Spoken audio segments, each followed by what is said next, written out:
Yes, the easiest way to analyze discovery interviews is with the Yardstick of Pain. The most common failure mode for a startup is that founders build something that nobody cares about. And this is despite so many founders speaking with people to specifically identify who might care about their startup idea. I believe that most founders do not know what they're looking for, so they don't know when they've found it.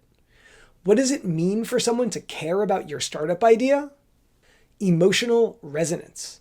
People who become customers have some kind of pain that your startup can relieve. The catch is that people's feelings are invisible. As a founder, your job is to surface their emotions through discovery interviews and then analyze those conversations in a meaningful way. This is possible with the right training. My goal is to show you what to do, starting with the Yardstick of Pain. Welcome to the Nascent podcast. I'm Mike Vladimir, and I'm building Nascent as the playbook for startups with no customers. If you are a founder with just an idea for a startup, then you need to make decisions with minimal data. Nascent is the strategy for you. Please hit that subscribe button. This is episode 28. Yes, the easiest way to analyze discovery interviews is with the Yardstick of Pain. See it applied in a case study. First, let's talk about how we got here, and then we'll dive into that case study. Today, founders often struggle with discovery interviews, specifically in terms of data gathering and data analysis. When I work with founders, they're not sure what questions to ask, and they don't know how to make sense of what interviewees say. Founders struggle to know what to focus on because they want to build businesses with customers, which are complex. The good news is that founders of startups with no customers can simplify. If your startup has no customers right now, then only one thing matters. People in pain with emotional pain who are really hurting. That is the fundamental force that startups operate on. And that's what you need to search for by having conversations with people who you think could benefit from your startup idea. The conversations should center around the questions, when was the last time that you had this experience and how did it feel? Then, to make sense of interviewees' answers, Nascent has a tool called the Yardstick of Pain. You categorize an interviewee's emotions as either hurting or fine or joyous relative to the problem that you want to solve with your startup. As a founder, understanding the emotions of your interviewees is the critical first step to building a startup that someday somebody might care about. And I've got even more good news. Categorizing emotions this way will enable us to quantify your startup idea in dollars. Specifically, Nascent allows you to calculate an ERNY value, spelled E-R-N-Y, which stands for the estimated revenue next year from the ground up with no customers today, only using discovery interviews. Not only can you avoid building something that nobody cares about, but you can even figure out how much you might get paid by the people who do care about your startup idea. Previously, in episodes 26 and 27, we detailed Nascent's approach to data gathering and data analysis. Today, in episode 28, I'll walk you through the beginning of a case study where a founder applied that approach. Then in future episodes, we'll calculate the ERNY value based on today's analysis. One more note before we jump in. This case study is about a consumer-focused B2C use case because most founders find consumer products intuitive, but Nascent is a broad strategy that applies to any startup that has no customers, both B2B startups and B2C startups. So here's the case study. Flora came to me for help with her startup idea. Flora is a founder and a mom, and she noticed that shopping for kids is overwhelming. She thought, if only there were an app for that. Ta-da! Flora decided to create Bundle Shop, an app for moms to shop for bundles of stuff for their kids. With just one click, whatever a mom needs is going to be there. Stuff for a birthday party, stuff to get kids back to school, stuff for summer camp. But Flora wanted to work on Bundle Shop only if she had reason to believe that it might actually get customers. That is where Nascent came in. First, we said that the idea for Bundle Shop's app doesn't really matter. What really matters is that the app implies that there are overwhelmed moms. So Flora needs to go get some data to figure out if those people in pain really exist. Our plan was for Flora to interview moms and categorize the interviewee's emotions using the Yardstick of Pain. Flora did what was easy. She just talked to the other moms who were also dropping their kids off at school. In today's episode, you're going to literally hear clips from those interviews, and you're going to use the Yardstick of Pain to decide how you think each interviewee feels, either hurting or fine or joyous. Last year, I ran a series of workshops with about 200 participants who also did this exercise, so I'll share with you some of what they said as well. One last note before we dive in. Each of Flora's interviews lasted about 10 minutes. I've cut out brief audio clips from each of those interviews. The audio clips themselves are real, but I've anonymized the names and the images of everybody involved. So let's analyze real data. In this first clip, Flora the founder is interviewing Alice the mom to understand how Alice feels about shopping for bundles of stuff. As you hear the clip, I hope that you'll try to categorize the interviewee's emotions. How much of the stuff did you already have? How much did you have to get? And where did you go to get everything? I mostly just went to Target. It's right here. It was so easy. It wasn't crazy. Yeah. So now let's ask, how much pain does Alice feel? Is she hurting or fine or joyous?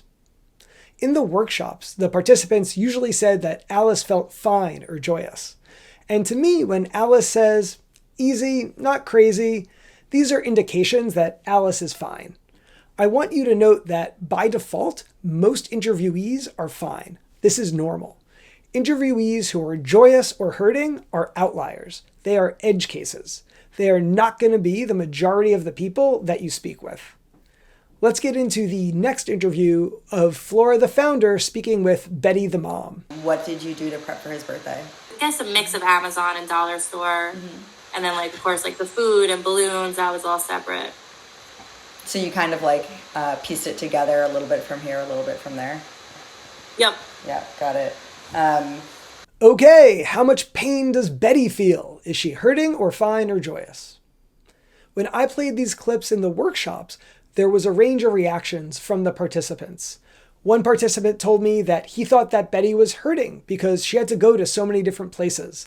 He explained that it's obvious that going to lots of stores is a pain. This was a great teachable moment. We need to disentangle the facts of Betty's actions from her feelings.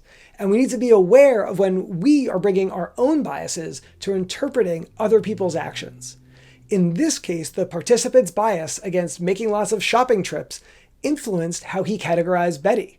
So yes, it is true that Betty talked about shopping on Amazon and going to the dollar store and picking up food and balloons. It's easy to make an argument that all of that is just too much work for Betty.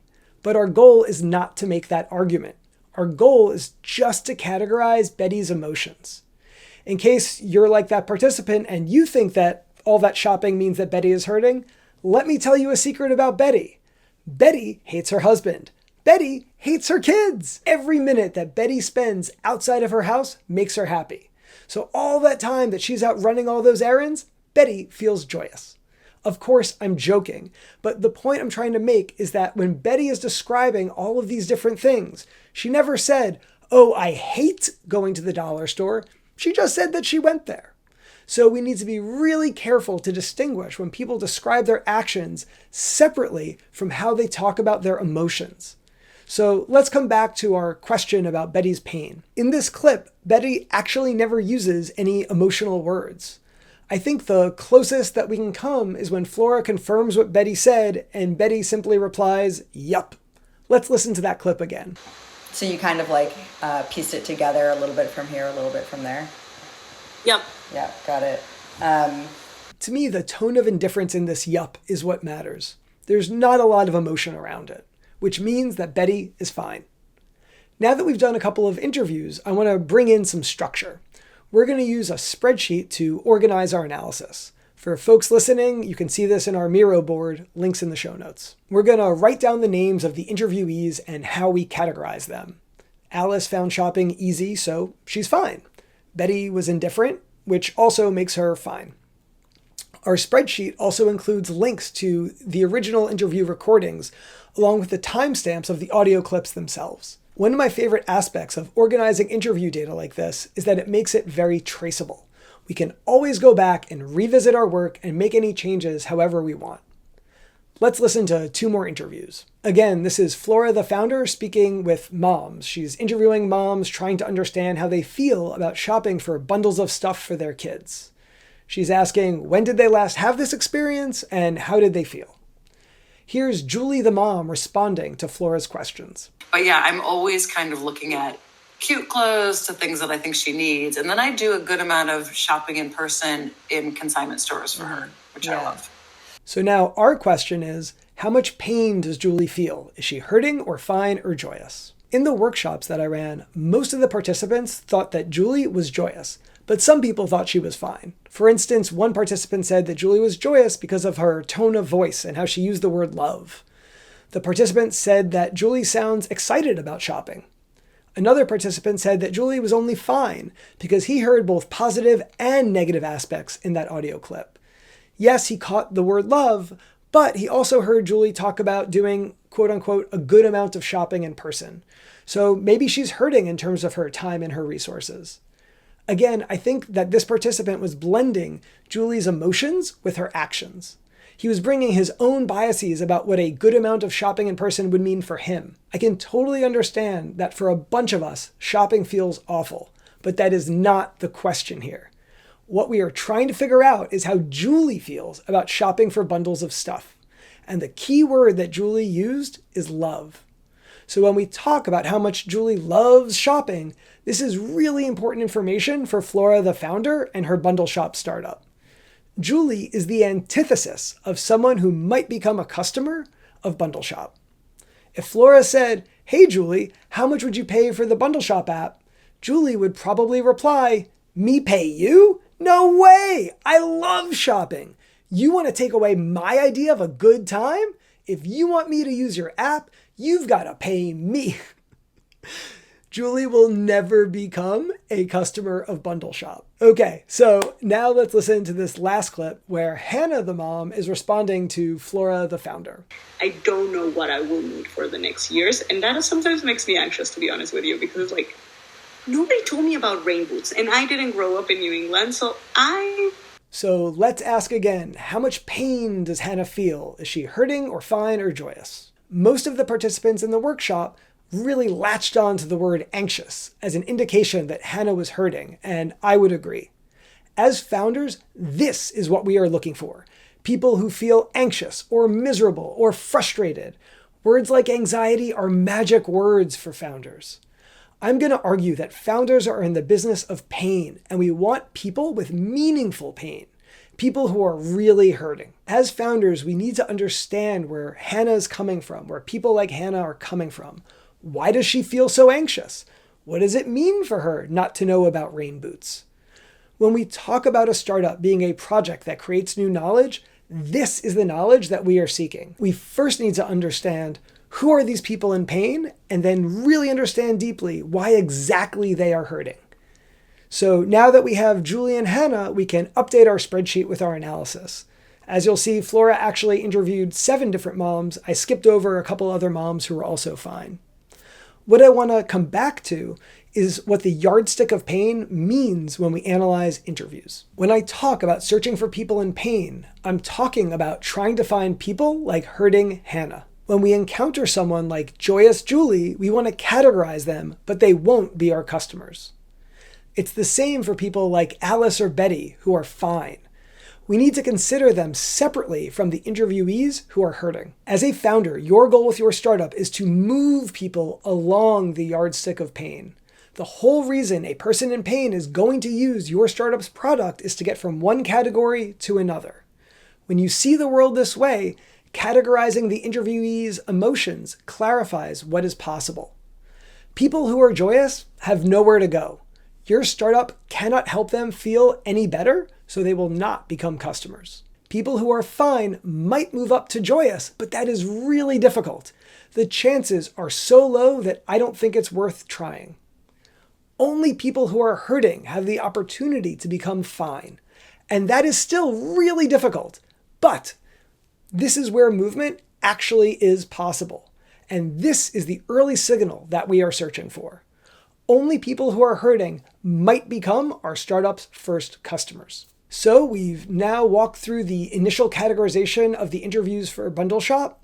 We're going to continue with the analysis in coming episodes that culminates in the Ernie value so that you can see how Flora, the founder, ultimately made her decision about whether or not to continue with the project. As you've been listening over the past few episodes, I've been asking you to record conversations with people who you think could benefit from your startup. So the next step is for you to listen to those recorded conversations and try to categorize the pain of the interviewees.